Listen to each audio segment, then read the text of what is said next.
Welcome to ஆண்டர்கார். Welcome to ஆண்டர்கார். இன்றைக்கு நம்மோடு நேர்காணலுக்காக சிறப்பு விருந்தினராக இந்திய தேசிய காங்கிரஸ் கட்சியிலிருந்து செய்தி தொடர்பாளர் வழக்கறிஞர் திரு இனியன் ராபர்ட் இணைந்திருக்கிறார். அவரோட பேசலாம். சார் வணக்கம். வணக்கம் சார். இந்த நாடாளுமன்ற கூட்டத்தொடர் இன்றைக்குதான் தொடங்கி இருக்கிறது. ஆனா தொடங்கும் போதே கடுமையான சர்ச்சை. யார் புரோட்டர்ம் ஸ்பீக்கரா அப்பாயிண்ட் பண்றது அப்படின்றதுல காங்கிரஸ் கட்சியை சேர்ந்த கொடிக்குன்னில் சுரேஷ் அவர்கள் 8 முறை எம்பியாக இருந்திருக்கிறார். 8வது முறை அவர் தேர்ந்தெடுக்கப்பட்டிருக்கிறார். அந்த இடத்தில் அவர் தான் வருவார் அப்படின்றது கணிக்கப்பட்டது. ஆனா இன்னொருவர் ஒடிசாவிலிருந்து 7 முறை தேர்வான ஒருத்தரை, பிஜேபிக்காரர் ஒருத்தரை புரோட்டர்ம் ஸ்பீக்கரா போட்டிருக்கிறாங்க.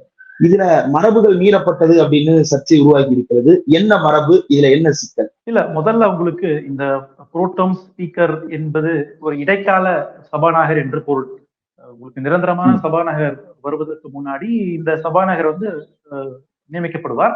இவர் ஃப்ளோர் டெஸ்ட் நடத்துவதன் மூலமாக உங்களுக்கு நிரந்தர சபாநாயகர் வருவார் என்றுதான் மரபாக இருக்கு, சட்டத்தின் வழியாக இருக்கிறது. அந்த அடிப்படையில உங்களுக்கு ஒடிசா மாநிலத்தை சார்ந்த மாதாப் என்பவர் தான் இந்த முறை இந்த புரோட்டர்ம் ஸ்பீக்கரா அறிவிக்கப்பட்டிருக்கார். இவர் இந்த கட்டாக் பார்லிமெண்ட் தொகுதியில 7 முறை வெற்றி பெற்றவராக இருக்கார். இப்ப என்ன இங்க விஷயம் அப்படின்னா, கொடிக்குன்னில் சுரேஷ் 8 முறை வெற்றி பெற்றிருக்கிறார். இந்த புரோட்டர்ம் ஸ்பீக்கர் யார் இருக்குன்னு சட்டம் சொல்லுதுன்னா, ஆர்டிகல் 91 சொல்லுதுன்னா, உங்களுக்கு இந்த சீனியர் மோஸ்ட் பார்லிமெண்டேரியன், மக்களவையிலேயே யார் சீனியர் மோஸ்ட் பார்லிமெண்டேரியன் அவர்கள் தான் உங்களுக்கு புரோட்டர்ம் ஸ்பீக்கரா இருக்க முடியுன்ற ஒரு வழிவகையை சட்டம் கொடுக்குறது. ஆனா குறைஞ்சபட்சம் அந்த சட்டத்தை கூட மதிக்கிறதுக்கு பாஜக தயாராக இல்லை. தன் கட்சியை சார்ந்தவரை ஒரு சபாநாயகரா அறிவிக்கிறது முழுக்க முழுக்க ஒரு பக்கம் சட்டத்துக்கு விரோதமானது, இன்னொரு பக்கம் தங்களுக்கு வேண்டிய சில விஷயங்கள் நடைமுறைப்படுத்திக் கொள்வதற்கும், பதவியேற்பு விஷயங்கள்ல சில சாதகமான விஷயங்கள் நடைமுறைப்படுத்திக் கொள்வதற்கும் இது மாதிரியான காரியத்தில் ஈடுபடுறாங்க. புரிந்து கொள்ள முடியும். இந்த இடைக்கால சபாநாயகர் எந்த அதிகாரத்தையும் அவர் ஹோல்டு பண்றது இல்லையா? அப்புறம் ஏன் அதுல இவ்வளவு சர்ச்சையை உருவாக்கணும்? சீனியர் மோஸ்ட் அப்படிங்கும் போது இந்த செகண்ட் சீனியர் அப்படின்றத ஏத்துக்கிறதுல என்ன சிக்கல்? இல்ல, இப்ப உங்களுக்கு ஃப்ளோர் டெஸ்ட் நடக்க உங்களுக்கு பெரும்பான்மையை நிரூபிப்பாங்க. அது மட்டும் இல்லாம நிரந்தர சபாநாயகரையும் தேர்ந்தெடுக்கின்ற உங்களுக்கு ஓட்டி நடக்கதான் போகிறது. அப்போ இது எல்லாத்துலயுமே பாஜகவை சார்ந்தவங்க தான் வரணும், பாஜகவுக்கு ஆதரவான நிலைப்பாட்டை எடுக்கக்கூடியவர் ஒருத்தர் இருக்கணும்னு தான் இங்க போட்டிருக்கிறாங்க. அப்போ ஏதோ 2 நாளுக்கான டிராமா மட்டும் இல்ல, இது அடுத்த சபாநாயகர் இப்போ பாஜகவா சார்ந்த ஒருவர் அடுத்து வரப்போறான்னு தெரியுது. நம்ம இதனுடைய விளைவாக, இதனுடைய வெளிப்பாடாக என்ன புரிந்து கொள்ள முடியுதுன்னா, அடுத்து வரக்கூடிய சபாநாயகர் பாஜகவை சார்ந்தவர் தான் வரப்போகுது. அப்போ அதுக்கு ஒரு ட்ரையல் பாக்குறாங்க, ஒரு ஒரு ஒரு ப்ரோமோ ஓட்டி பாக்குறாங்கிறது புரிந்து கொள்ள முடியுது. எதிர்கட்சிகள் என்ன நிலைப்பாடு எடுக்கிறாங்க, அந்த மாதிரியான விஷயங்களை புரிந்து கொள்ள முடிகிறது. அதனாலதான் எதிர்கட்சிகள் எல்லாருமே பாராளுமன்ற வாசல்ல அரசியல் சட்டத்தை புத்தகத்தை உயர்த்தி காமிச்சது, மோடி அவர்கள் பேசும்போது தலைவர் ராகுல் காந்தி சட்ட புத்தகத்தை உயர்த்தி காமிச்சது, இதெல்லாமே அதற்கான ஒரு பாடமாக தான் இருக்கிறது. நீங்க செய்வது தவறு, நீங்க சட்டத்துக்கு விரோதமான சட்டத்தை மீறி செயல்படுறீங்க என்பதை நரேந்திர மோடிக்கு பாடம் எடுக்கும் வகையில தான் எதிர்கட்சிகள் செயல்பட்டு புரிந்து முடியும். ஓகே, இதுல மோடி மேடையில பேச போகும்பொழுது இந்த கீழே இருந்து ராகுல் உள்ளிட்ட பல எதிர்கட்சி தலைவர்களும் கான்ஸ்டிடியூஷனை உயர்த்தி காட்டினது ஒண்ணு. தர்மேந்திர பிரதான் எம்பியாக பதவியேற்க ஸ்டேஜுக்கு போகும் பொழுது நீட்னு எழுப்புனது ஒண்ணு. அப்ப நாடாளுமன்றத்தில் இந்த மோடியினுடைய 3rd சீசன் கவர்மெண்ட்ல நாடாளுமன்றத்தில் எழுப்பப்படுற முதல் விவகாரம் அப்படின்றது நீட் விவகாரம் அப்படின்றதாக பார்க்கலாமா? இந்த விவகாரத்துல என்ன தீர்வை நம்ம எதிர்பார்க்கிறோம் ஒன்றிய அரசு? இல்ல, நம்ம தீர்வு என்னன்னா, அந்த மாணவர்களுக்கான நீதி கிடைக்கும்னு எதிர்பார்க்கணும். அதுதான் அடிப்படையில் எல்லா கட்சிகளும் எதிர்பார்க்கக்கூடியது. ஆனா இதுல அரசினுடைய நடைமுறை எப்படி இருக்குன்னு நீங்க கவனிக்கணும்னு நினைக்கிறேன். இப்போ பிரதமரை பேசும்போது ஒரு வார்த்தை சொல்றாங்கன்னா, எதிர்கட்சிகளிடம் நான் சப்ஸ்டன்ஸ் எதிர்பார்க்கிறேன், கண்டென்ட் எதிர்பார்க்கிறேன், ஸ்லோகன்கள் எதிர்பார்க்கல, அதாவது போராட்டங்கள் எதிர்பார்க்கல நானு அப்படின்னு பேசுறாங்க. இப்போ எனக்கு என்ன வேடிக்கையா இருக்குன்னா, கண்டென்ட்டை பத்தி பேச யாருக்கு பேசும் தகுதி இருக்குல்ல? நீங்க இன்னைக்கு வரைக்கும் குறைந்தபட்ச ஆதரவுகளை குறித்து பேச உங்களுக்கு தகுதி இருக்கிறதா? சீன ராணுவ ஊழல் குறித்து பேச உங்களுக்கு தகுதி இருக்கிறதா? உங்களுக்கு இந்த தேர்தல் எக்ஸிட் போலுக்கு பிறகு நடந்த பங்குச்சந்தை முறைகேடு பத்தி வாய் திறக்க உங்களுக்கு தகுதி இருக்கிறதா? நீட் பத்தி கூட இப்ப வரைக்கும் பிரதமர் வாய் திறக்கவே இல்லை. அப்போ சப்ஸ்டன்ஸ் நாங்க உங்ககிட்ட எதிர்பார்க்கிறோம். பிரதமராக தார்மீக பொறுப்பு, தார்மீக கடமை உங்களுக்கு இருக்கு, நீங்க வாய் திறக்க மாட்டேங்கிறீங்க. அப்போ சப்ஸ்டன்ஸ் பத்தி பேச உங்களுக்கு தகுதி இருக்கான்னு நாங்க கேட்கிறோம். நாங்க எதிர்கட்சிகள் என்ன கேட்கிறோம், இந்த பிரச்சனைக்குலாம் வாய திறந்தீங்கன்னா நாங்க விவாதத்துக்கு தயார்னு சொல்லணும்ல. அப்போ இதை பத்தி வாய திறக்காத, அதை பத்தி பேசாத பிரதமர் தான் ஆட்சி என்று அமர்ந்திருக்கிறார். ஆனா அவர் எதிர்கட்சிகள் மேல பழிய போடுகிறார். அதே மாதிரி உங்களுக்கு தமிழ்நாட்டினுடைய நீண்டகால ஒரு கோரிக்கையான நீட் தேர்வு விலக்கு இன்னைக்கு இந்தியாவே ஒருமித்த குரல்ல இன்னைக்கு பேசிட்டு இருக்கோம். காங்கிரஸ் கட்சி மட்டுமல்ல, பாஜகவினுடைய மாணவரணி ஏபிபிபிஎல் எதிராக குரல் கொடுக்குது. அப்ப அந்த அளவுக்கு இந்தியா முழுக்க ஒரு போராட்ட குளத்தை நோக்கி நகர்ந்து என்பதை பார்க்க முடியுது. அப்போ உங்களுக்கு பாஜகவினுடைய ஒரு ஃபெயிலியர் இதுல புரியுது. தர்மேந்திர பிரதான் வந்து வெக்கமே இல்லாம பதவியேற்க வருகிறார். உண்மையிலே நியாயப்படி பார்த்தோம் அமைச்சராக தகுதியாளர், அமைச்சராக தகுதியா இல்லாதவர், வெக்கம் சூடு சொரணை எதுவுமே இல்லாம வந்து பதவியேற்க லட்சக்கணக்கான மாணவர்களோட எதிர்காலத்தை நடுத்தரில் நிக்கிட்டு இருக்காரு தர்மேந்திர பிரதான். அத்தனை மாணவர்களோட எதிர்காலமே நீங்க நடுரோட்டு நின்று இருக்கீங்க. எத்தனை பேர் நீட் எழுதி, எத்தனை பேர் நெட் எழுதிருக்காங்க. அப்ப அத்தனை பேருடைய ஒரு பர்சன்ட் கூட அதை பத்தி ஒரு வேதனையோ வருத்தம் இல்லாம ஒரு பந்தாவ நடந்து வராது பதவியேற்பு விழா. அப்போ எதிர்கட்சி நிச்சயமா கேள்வி கதை செய்வாங்க, நீட்டு கதை தானே செய்வாங்க. அப்போ அதுதான் வந்து நாம சொல்றோம், இந்த அரசு என்பது ஒரு இன்எஃபிஷியன்டான ஒரு யூஸ்லெஸ்ஸான அரசாக இருக்க போகுதுன்றது நல்லாவே தெரிஞ்சு போச்சு. ஏற்கனவே 10 ஆண்டுகள் எந்த மாதிரி இவங்க செயல்பட்டாங்களோ அதை விட கேவலமாக, அதை விட ரொம்ப எதுவுமே ஒரு உதவி இல்லாத அரசாக தான் இருக்கும் புரிந்து கொள்ள முடியுது. ஓகே, இப்ப இந்த பிரச்சனையில அர்னாப் கோஸ்வாமி வந்து அவருடைய ஊடகத்துல பேசும்போது என்ன சொல்றாருன்னா, பிரியங்கா காந்தியும் ராகுல் காந்தியும் சேர்ந்து மாணவர்களை வந்து திசை திருப்ப பாக்குறாங்க. நீங்க நீட்டுக்கு படிச்சு நல்லபடியா டாக்டர் ஆகிறத உங்களுக்கு பிடிக்காம உங்களுடைய மனசுல வக்கரத்தை விதைக்க பாக்குறாங்க, எமோஷன்ல பிளே பண்ண பாக்குறாங்க அப்படின்னு சொல்லிட்டு ரொம்ப காட்டமான ஒரு நியூஸ் கவரேஜ் ஒன்ன கொடுத்திருக்கிறாரு. இதை எப்படி பாக்குறீங்க?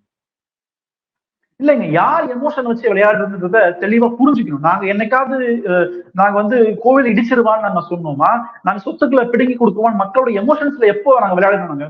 நடந்த உண்மை, லட்சக்கணக்கான மாணவர்கள் எழுதின தேர்வுல இங்க வந்து கிரேஸ் மார்க்ஸ்னு போட்டிருக்கிறாங்க. இங்க வந்து உங்களுக்கு பல வகைகள்ல முறைகேடு நடந்திருக்கிறது, கேள்வித்தாள் லீக் ஆயிருக்கிறது அப்படிங்கறத நாங்க சொல்லல, மாணவர்கள் சொல்றாங்க, பாதிக்கப்பட்ட பெற்றோர் சொல்றாங்க. அப்போ நேற்று யூஜிசி இது பிஜி நீட் தேர்வை ஒத்தி வச்சிருக்கிறாங்க. அதுக்கு முன்னாடி யூஜிசி நெட் எக்ஸாம் கேன்சல் பண்ணிருக்காங்க. அப்போ இதெல்லாம் கண்கூட பார்க்கின்ற ஒன்றாக இருக்கிறது. உங்களுடைய இன்எஃபிஷியன்சி வெளிப்படையாக தெரிகிறது. நீங்க வந்து வாசல்ல போய் நிற்கும் போது செயின் போட்டிருக்கியா, பெல்ட் போட்டிருக்கியா, செல் போட்டிருக்கியா அப்படின்னு ஒவ்வொரு மாணவரையும் பரிசோதனை செய்யக்கூடிய இந்த என்டிஏ நிறுவனம் நீங்க சந்திச்சு இருக்கிற மாதிரி நிக்குது. உங்களால கேவலம் ஒரு எக்ஸாம் கூட நடத்தி காமிக்க முடியல இந்தியாவில. அப்போ அந்த மாதிரி சூழ்நிலை தான் இந்த அரசு இருக்கிறது. யாருங்க எமோஷன்ஸ்ல விளையாடுறது பெரிய கேள்வி இருக்குல்ல. நாங்க மக்களினுடைய வழிகளை பிரதிபலிக்கிறோம். இந்த அரசு வந்து செயலற்ற அரசாக இருக்கு நாங்க திருப்பி சொல்லிக்கிட்டே இருக்கோம். நாங்க குறைஞ்சபட்சம் தர்மேந்திர பிரதானுக்கு மந்திரி பதவி கொடுக்காம இருக்கலாமே. இவ்வளவு நடந்ததுக்கு பிறகும் ஏற்கனவே உத்தரப்பிரதேசத்துல பிஜேபி தோற்றதுக்கு காரணமே இந்த கொஸ்டின் பேப்பர் லீக் தான். பல போட்டித் தேர்வுகள்ல பாஜக அந்த மாநில அரசு இந்த கொஸ்டின் பேப்பரை சரியாக டிஸ்ட்ரிபியூட் பண்ண தெரியாம, தேர்வுகளை ஒழுங்கா நேரடியாக நடத்த முடியாம இருந்தனுடைய விளைவுதான், வெளிப்பாடுதான் பாஜக யூபியில தோற்றதுக்கான முக்கியமான காரணம். இப்பவும் நீங்க திருந்தல, லட்சக்கணக்கான ரூபாய்க்கு உங்க மாநிலங்கள்ல என்னங்க வேடிக்கைன்னா, பிஜேபி ஆளுங்கின்ற மாநிலங்கள்ல தான் கொஸ்டின் பேப்பர் லீக் அதிகமா இருக்கு. அது ராஜஸ்தான் இருக்கலாம், அல்லது பீகாரா இருக்கலாம், அல்லது குஜராத்தா இருக்கலாம். இது முக்கியமான பாயிண்ட், இது நம்ம கடந்து போக கூடாது. பாஜக ஆளுகின்ற மாநிலங்கள்ல மட்டும்தான் அதிகமான பேப்பர் லீக் நடந்திருக்கிறது. அப்போ இது எல்லாமே வச்சு பார்க்கும்போது பாஜக RSS இருவரும் சேர்ந்து இந்த என்டிஏ கண்ட்ரோல் பண்றாங்க. அவங்களுக்கு வேண்டிய உயர் வகுப்பை சார்ந்த பல பேர் எக்ஸாம்ல வெற்றி பெற வேண்டும் நினைக்கிறாங்க. ஏன்னா இந்த மாதிரியான ஊழல் ஈடுபட யார் சேர முடியும்? பொதுவாகவே பண வசதி உள்ளவங்க, பிரிவிலேஜான காஸ்ட் கிளாஸ் கொடுத்தவங்க பண்ண முடியும். அந்த அடிப்படையில RSS பிஜேபியோட அஜெண்டா நிறைவேறிச்சே. இதுதான் நான் சொல்லிட்டு இருக்கேன் பல வருஷமா. தமிழ்நாட்டுல சொல்லிட்டு இருந்தாம பல வருஷமா சொல்ற குற்றச்சாட்டு என்னன்னா, நீட் என்கிற தேர்வு சாமானிய மக்கள், பிற்படுத்தப்பட்ட ஒடுக்கப்பட்ட மக்களுக்கான தேர்வு கிடையாதுன்னு நம்ம சொல்லிட்டு இருக்கோம்ல. அதுதான் தெரியுது பெரிய வெட்ட வெளிச்சமா இன்னைக்கு. அப்ப அதுதாங்க தலைவர் ராகுல் காந்தி பேசுகிறார். RSS கொள்கைகளை என்டிஏ நடைமுறைப்படுத்துதுன்னு சொல்றாரு. நேற்று பேச சொல்லியிருக்காரு.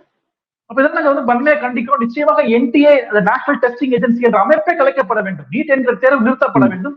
என்டிஏ என்ற அமைப்பை கலைக்கப்பட வேண்டும் என்கிற நிலைப்பாட்டில் இன்று காங்கிரஸ் கட்சி வந்திருக்கிறது. இப்போ இந்த நிலைப்பாட்டுக்கு காங்கிரஸ் வந்து சேர்றதுக்கு ஒரு காலம் எடுத்துக் கொண்டிருக்கிறது.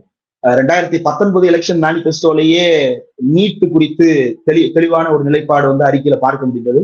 அது வந்து மாநில அரசுடைய பிரெரோகேட்டிவ் பொறுத்தது. அதுல ஒன்றிய அரசு எந்த விதமான அழுத்தத்தையும் கொடுக்காது அப்படின்ற தெளிவுபடுத்தல் வந்து அதுல இருந்தது. ஆனா அது மக்கள் போராட்டமாக மாறுவதற்கு அல்லது வந்து அதை மக்கள் போராட்டமாக நடத்துவதற்கு இவ்வளவு காலம் எடுத்துக்கொண்டது சரிதானா? இதை வந்து முன்னாடியே இது அரசியலா பேசியிருந்தா, இது வந்து வெறுமன தேர்வு சம்பந்தப்பட்ட பிரச்சனை இல்ல, இது அரசியல் பிரச்சனை அப்படின்ற அந்த புரிதல் வந்து முன்னாடியே கிடைக்கலையா? இல்ல இப்போ அது பெரிதாக பேசப்படுவதற்கான காரணம்? இல்ல உங்களுக்கு சில புரிதல் வருவதற்கு சில காலங்கள் தேவைப்படுகிறது. 2010 முதல்ல மெடிக்கல் கவுன்சில் ஆஃப் இந்தியா இந்த நீட் குறித்த ஒரு அறிக்கையை வெளியிடும் பொழுது அன்றைக்கு காங்கிரஸ் அரசு அல்லது காங்கிரஸ் கட்சி வந்து எந்த மாநிலங்களுக்கு வேண்டுமோ அந்த மாநிலம் நடைமுறைப்படுத்திக் கொள்ளலாம் அப்படின்றதான் அந்த புரிதல தான் நாங்க உள்ள வந்தோம். அதன் பிறகு அது ஸ்கிராப் ஆச்சு. 2016 உச்ச நீதிமன்ற தீர்ப்புக்கு பிறகு மோடி அரசால் இன்னைக்கு இருக்கின்ற இந்த நீட் நடைமுறைக்கு வந்தது. அப்போ அந்த நீட்டை வந்து தமிழ்நாடு காங்கிரஸ் கமிட்டி தமிழ்நாட்டுல விளக்க வேண்டும் என்கிற தெளிவான நிலைப்பாட்டை நாங்க இருக்கிறோம். ஆனா இந்தியா முழுக்க இதை வந்து ஸ்கிராப் பண்ணக்கூடிய பேசக்கூடிய இடத்துக்கு நகர முடியாத சூழ்நிலை இருந்தது. ஏன் அப்படின்னா உங்களுக்கு வட இந்தியால இந்த கான்செப்ட் ஆஃப் மெரிட் இருக்குல்ல, அதை உடைப்பதற்கு காலம் தேவைப்படுகிறது.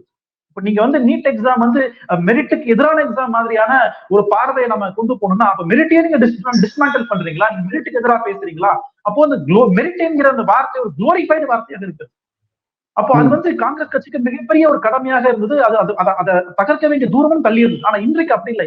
மெரிட் என்கிற பேர்ல, குவாலிட்டி என்கிற பேர்ல, எலிஜிபிலிட்டி என்கிற பேர்ல எவ்வளவு பெரிய அயோக்கியத்தனத்தை இந்த ஒன்றிய அரசு நடத்தி இருக்கிறது என்பது மிக தெளிவாக எங்களால் எடுத்து சொல்ல முடிகிறது. காங்கிரஸ் கட்சிக்குள் இருந்த பல பேருக்கு இந்த மெரிட்டை உடைப்பதற்கு தயங்கிய காலங்கள் உண்டு. பட் இன்றைக்கு எங்களுக்கு ஒரு வலுவான ஆதாரம் கிடைத்திருப்பது இந்த மெரிட் என்கிற வார்த்தையே ஒரு போலியான வார்த்தை, ஒரு போகஸான வார்த்தை, ஒரு திருடுத்தனமான வார்த்தை என்பதை இன்னைக்கு எங்களால மக்களிடம் புரிய வைக்க முடிகிறது. எப்படிலாம் மெரிட்னு சொல்லி சார் 4 கொஸ்டின் கேட்பாங்கன்னா அதுல 2 கொஸ்டின் கரெக்டா இருந்தா கூட மார்க் கொடுப்பாங்க. இப்ப இதுல யார் மெரிட்டிங்? இதுல 4 ஆப்ஷன்ல ஏபிசிடி ஆப்ஷன்ல ஏபி கரெக்ட் வந்தா கூட அவருக்கு மார்க் கொடுப்பாங்களாம். அது காம்பன்சேட்டரி மார்க் உண்டா அவருக்கு. அப்போ அந்த 2 எழுதாம 2 எழுதி விட்டு ஆப்ஷன் விட்டு இருந்தா அப்ப இது எல்லாமே வந்து மெரிட் என்கிற பேர்ல நடத்தப்பட்ட மிகப்பெரிய அயோக்கியத்தனமாக தான் நாங்க பார்க்கிறோம். இன்றைக்கு எங்களால வெளிப்படையாக பேச முடிகிறது. இதுல என்ன வேடிக்கைன்னா பாஜகவினுடைய மாணவர்களே களத்தில் நிக்குது ஏபிவிபி. அது ஒரு பக்கம் டிராமான்னு நம்ம சொன்னாலும் கூட பட் இன்னைக்கு அவங்க மக்களுடைய குரலை பிரதிபலிக்கக்கூடிய இடத்துக்கு நகர்ந்துட்டாங்கிறத நம்ம பார்க்கணும். அப்போ இந்த காங்கிரஸ் வந்து ஒரு பரிணாம வளர்ச்சி அடிப்படையில காலத்தினுடைய தேவைக்கேற்று இன்னைக்கு நீட் தேர்வு ஒழிப்பு இந்தியாங்கிற முகமையே ஒழிக்கப்பட வேண்டும் என்கிற நிலைப்பாட்டை நாங்க எடுத்திருக்கோம். அப்ப ஏற்கனவே 2019 2024 நாடாளுமன்ற தேர்தல் அறிக்கையில தமிழ்நாட்டுக்கு விலக்களிப்போம்னு சொல்லியிருந்தோம். இப்ப நீங்க வெயிட் பண்ணி பாருங்க. 2029 நாடாளுமன்ற தேர்தல் அறிக்கையில நிச்சயமாக இந்தியா முழுக்க நீட் ஒழிக்கப்படும் என்கிற ஒரு கருத்தை நாங்க பதிவு பண்ணணும்னு எதிர்பார்க்கிறோம். இப்போ இந்த பிஜேபி அரசாங்கம் இப்போதும் கூட அவங்களுக்கு கூட்டணியோட சேர்த்து ஒரு சிம்பிள் மெஜாரிட்டி அப்படின்றது இருக்கதான் செய்யுது. அப்சல்யூட் மெஜாரிட்டியோ அல்லது வந்து அதை தாண்டிய இதோதான் இல்லையே தவிர சிம்பிள் மெஜாரிட்டி அவங்களுக்கு இன்னமும் இருக்கிறது. இந்த சூழ்நிலையில பிஜேபி கூட்டணியில் இருக்கக்கூடிய என்டிஏ கட்சிகளோ அல்லது எதிர்கட்சிகளோ அழுத்தம் கொடுத்து நீட்டுக்கு எதிரான அல்லது மாநிலங்களுக்கு தனி உரிமையை கொடுக்கின்ற ஒரு விவாதத்தை இந்த பார்லிமெண்ட்டுக்குள்ள நடத்த முடியும்னு எதிர்பார்க்கிறீங்களா? இல்ல, நடத்தித்தான் ஆகணும். அது வந்து அவங்க தப்பிக்க முடியாது. இந்த முறை அவங்களுக்கு சிம்பிள் மெஜாரிட்டி இல்லைன்றது எல்லாருக்கும் தெரிந்த உண்மைதான். இன்னைக்கு நிதிஷ் டிபெண்டன்ட் அலையன்ஸ் மற்றும் நாயுடு டிபெண்டன்ஸ் அலையன்ஸ் தலைமையில் தான் ஆட்சி நடைபெறுகிறது. அந்த அடிப்படையில நிதிஷ்குமாரும் நாயுடுவும் இன்றைக்கு பொறுமையாக இருப்பது போல் நமக்கு தெரியலாம். ஆனா அவங்களுடைய நீண்ட நாள் கோரிக்கையான மாநில முன்னேற்றங்கள், மாநிலம் சார்ந்த சிறப்பு அந்தஸ்து, அதற்கான நிதி ஒதுக்கீடு வந்து நிச்சயமாக ஒரு நாள் குரல் கொடுப்பாங்க. அதுக்குதான் காத்துட்டு இருக்காங்க. ஏன்னா அடிப்படையில அவங்க இருக்கிற மாநில கட்சி, மாநிலத்துல செல்வாக்கு முக்கியம் நினைப்பாங்க தவிர ஒன்றிய அரசியல் அமைச்சரவை தாண்டி மாநிலத்துக்குள்ள தன்னுடைய செல்வாக்கு, தன்னுடைய கனவுகள், எதிர்காலத்தை நோக்கி அரசியல் செய்வாங்க. அந்த அடிப்படையில உங்களுக்கு நிச்சயமாக நாயுடு கொஞ்ச நாள்ல கேட்பார். அப்போ பிஜேபிக்கும் நாயுடுக்குமான முரண்பாடு நிச்சயமாக வளரதான் போகிறது. நிதிஷ்கும் மோடிக்கும் அந்த ஈகோ வரத்தான் போகிறது. அது எந்த மாற்று கருத்தும் இல்லை. அப்போ மாநில உரிமைகள் சார்ந்த விவாதங்கள் நிச்சயமாக எழத்தான் போகிறது. அன்னைக்கு இந்த பிஜேபி எப்படி நடந்துக்க போறாங்கன்றதான் மிகப்பெரிய கேள்வி. அன்றைக்கு எந்த எல்லைக்கும் போறதுக்கு வாய்ப்புகள் உண்டு. நிதிஷ்குமார் ஜேடியு கட்சியை உடைச்சு அதுல ஒரு பக்கத்தை இவங்க பக்கம் இழுக்க முயற்சி பண்ணலாம். நாயுடுனுடைய டிடிபி கட்சியை உடைச்சு ஒரு பக்கம் இந்த பக்கம் இழுக்க முயற்சி பண்ணலாம். இந்த மாதிரி கீழ்த்தரமான எந்த எல்லைக்கும் பாஜக போறதுக்கு தயாராவாங்கன்றத நாம புரிஞ்சுக்கணும். அப்போ இந்த 5 ஆண்டுகள்ல முதல்ல இந்த 5 ஆண்டுகள் பிஜேபியால் முடிக்க முடியுமான்னு எனக்கு சந்தேகம் தானே. ஏன்னா ஒரு பக்கம் நிதிஷ்குமார் இழுப்பார், இன்னொரு பக்கம் சந்திரபாபு நாயுடு இழுப்பார். இது வந்து ஒரு வருஷம் தெரிஞ்சிடும். அது அடிப்படையில இந்த ஆட்சி ஒரு வருஷத்துக்கு மேல நீட்டிச்சு இருக்குமான எந்த உத்தரவாதம், எந்த கேரண்டியுமே கிடையாது. அதனால பொறுத்திருந்து பார்ப்போம் நான் சொல்றேன். நிறைய விஷயங்கள் பகிர்ந்துட்டீங்க. இவ்வளவு நேரம் ஒதுக்கி இந்த நேர்காணல் தந்ததற்கு மிக்க நன்றி. தேங்க்யூ. நன்றி.